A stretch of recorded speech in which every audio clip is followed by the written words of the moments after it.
Hello and welcome, all you happy cosmic campers. This is Silvianne with the video version of the weekly lunation letter that's starting with the Libra full moon. So we are in the larger lunation month that started with the Aries new moon on the 29th of March with that powerful solar eclipse.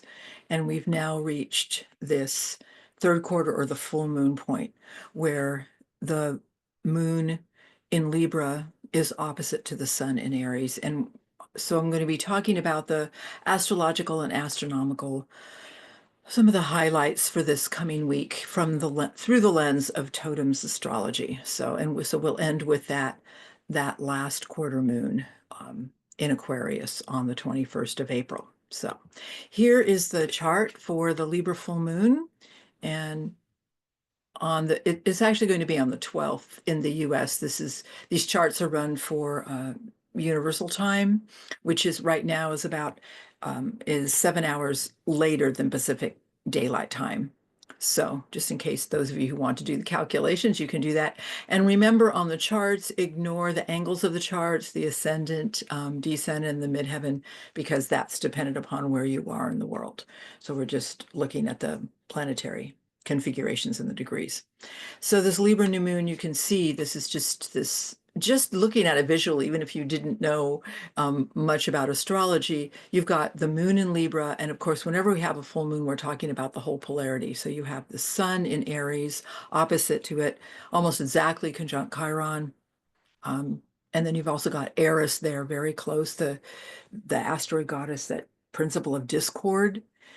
And Chiron is that healer teacher. So my first glance thought when looking at this is feeling the moon sort of beleaguered there in Libra, that air sign of conscious equal partnership. How do we bring those ideals to Earth to make sure that all the voices are heard, that we can work in true collaborative partnership with others?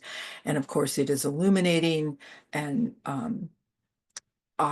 standing opposite to all that energy in Aries. And with Chiron there, especially that signature of how do we address the wounds of thousands of years of patriarchy, of the distortion of that Aries warrior archetype that has been turned from that mission, defending the cosmic order, defending the people, to a mercenary, really, is one way of looking at it, or to greed or war. None of those things which I believe are endemic to human beings.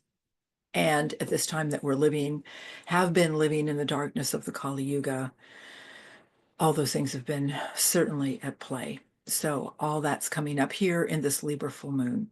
And I believe that in many ways, this full moon is offering us the possibility of transmutation, of something totally new coming in to get us out of this stuck place. And I did write an article about it. It's coming out in the newsletter, the Totems newsletter. So take a look at that if you want a little more in-depth analysis of it. And I also looked at some Sabian Chandra symbols for those of you who are interested in that. So on the 12th, the moon, that full moon, will be with Spica, which is that brightest star in the Virgin Priestess constellation. Uh, Long, it's sort of a stand-in star for the sacred feminine. So it's another part of that energy coming through. And on the same day, just a few hours, no, even no, a half an hour later, Venus is stationing direct. So she began her synodic cycle at the heliacal rise on the 29th of March, that same day as that solar new moon eclipse. And she has now uh, turned direct. So she's really beginning in earnest her journey of birth, death, and rebirth into the underworld. And we'll be talking about as the months come along. But she is in her overstory she rose in Pisces. So this is the first time in well over 100 years that we've had that archetype for the sacred feminine active. So this is really another big um, affirmation or of this whole energy we've got of Pisces and Aries. I talked about the planets in Pisces, but in Aries, but obviously we've also got Saturn Venus and Saturn, the North Node, and Mercury very close together in Pisces with Ceres also there. So Venus, Saturn, and Mercury are visible in the morning sky during this lunation week and beyond. Venus more visible than the other two. Saturn will be the dimmest of the three, but go out and look for them before dawn, about 30 or 40 minutes before dawn, and tune in to that incredible energy of that Piscean heart-centered all oneness. I think that, again, that continues to be emphasized. It has been. Um, and with the North Node, which is the future of humanity, having moved into that into Pisces, that nodal axis moving into Pisces, Virgo at the beginning of this year for the next year and a half. Um, and it's just incredible that this Venus rise, the zodiacal rise in Pisces for the first time from Aries in 104 years should have been there just with Saturn and the North Node and Mercury so close. It's truly a signature for us to pay attention to our hearts and to surrender to the fact that we are so overwhelmed with information now in this world. There's no way we can understand it through our minds, no matter how sparky and intelligent we may be. We are just going to have come to a new way of processing, and the key to that is to being in our hearts. So continuing with the lunation week, you on the 13th and the 14th, on Sunday and Monday, the moon, that waning gibbous moon just after the full moon, still within that 3-day window, is going to be approaching the star Zubin El Janubi, which is the brightest star in the constellation of the Scales. So it'll be sort of halfway in between Spica and Zubin El Janubi on the 13th, and then on the 14th it'll be right there with that star. And they're rising late in the evening and will be visible through dawn. So again, if you go out to check in with Venus and Saturn and Mercury in the morning sky on the 13th, 14th, just tune into that area of the sky moving from Spica on the 12th down through to the Scales. On the 15th, we have, it shows it again, the 16th here, but it's 15th in the late in the evening here. We have Mercury moving into Aries. Mercury is also in a Pisces overstory synodic cycle that began on the 7th when it turned direct and will go for the next 4 months. So Mercury, the communication function, again, that emphasis on Pisces heart-centered, and it's now making its first of several sign changes that'll go through over the next 4 months in the course of this synodic cycle.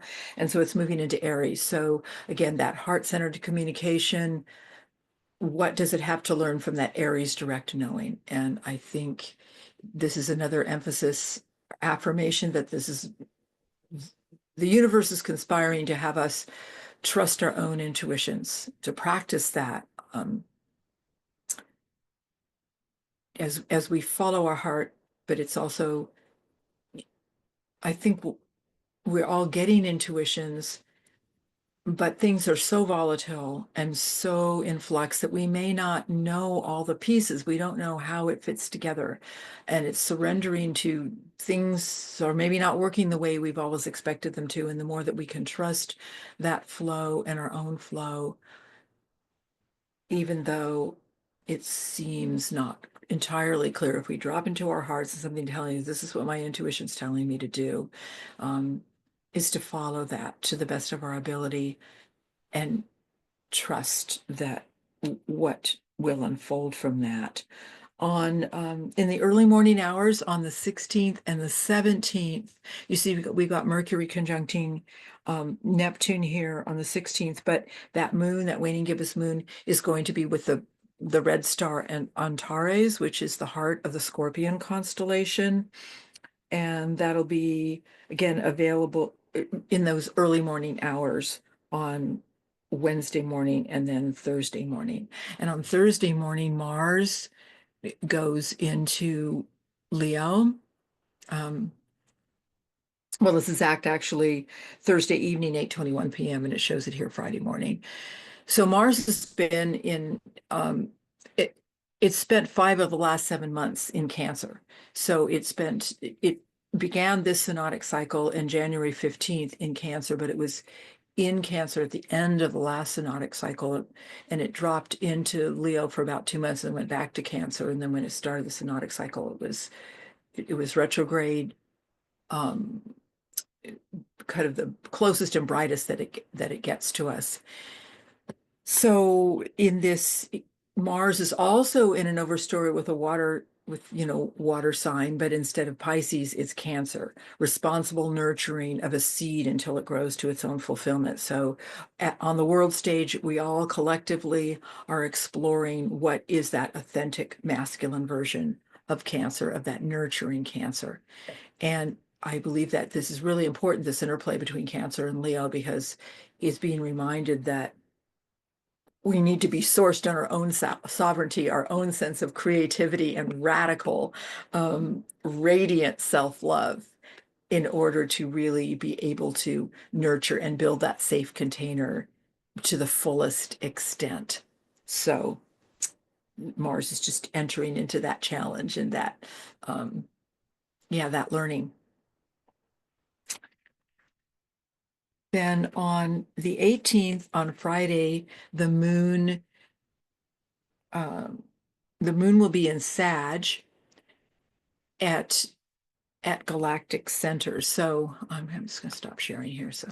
So the moon, you can look for it in the sky, look for the Archer constellation, and where that arrow of the Archer is pointing, it's pointing towards galactic center, which is at about 27 degrees Sag right now. And again, that'll be on the early morning and Friday.